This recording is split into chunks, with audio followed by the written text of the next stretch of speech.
ABC News investigation, our explosive reporting on the recent crisis in Iran that nearly reached a boiling point. NBC's chief foreign correspondent Richard Engel joins us now with these surprising details. Hey, Richard. Good morning. So nearly reached a boiling point is right. So an NBC News investigation, including interviews with a dozen military officials, revealed that the U.S. and Iran came closer to the brink of war than previously reported, and that it wouldn't take much for tensions to escalate again. Overnight, President Trump again celebrating his strike that killed Iran's general, Qasem Soleimani. Soleimani was actively planning new attacks, but we ended his bloody rampage forever. And now, new details from interviews with a dozen military officials on what led the U.S. so close to the brink of war. On December 29th, at Mar-a-Lago, meeting with Secretary of State Pompeo, Defense Secretary Esper, and Joint Chiefs Chairman General Mark Milley, President Trump authorized the Soleimani killing. But he also authorized more military actions that never took place, including bombing Iranian Navy ships, missile launchers, and air defense systems.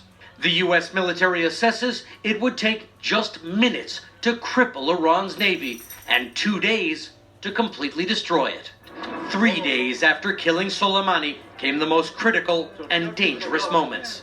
Military officials tell NBC News intelligence platforms observed Iran moving missiles into place and scattering naval forces, signaling a potential attack. Two officials say the U.S. sent a note to Iran through neutral Switzerland, threatening an overwhelming response if Iran launched ballistic missiles at U.S. forces. At the same time, the U.S. started preparing in Iraq by keeping troops and civilians under cover in bunkers and in body armor. Iran did attack, launching more than a dozen missiles at the Al-Assad airbase, killing no Americans, but causing, the military now says, 64 brain injuries, many of them mild.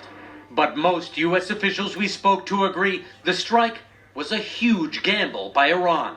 If Americans had been killed in numbers during that ballistic missile strike, we would be in an ongoing war now with Iran. In fact, Iran quickly announced that its response was over, and President Trump de-escalated. So we have seen those tensions de-escalate, but is there concern that it's on a hair trigger and it could all bubble up very quickly?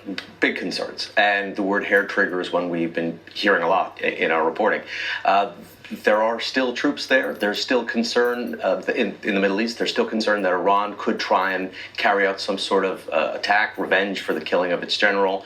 We reached out to the Iranians. Iran issued a statement, the government of Iran, saying that for now they believe that the tensions are over. They do not want to see further escalations, is a quote from the statement. But U.S. officials are still watching, and yes, hair trigger is, I think, the best way to describe it. Richard, an interesting and disturbing look at how close it all came. Thank you very much. Appreciate it.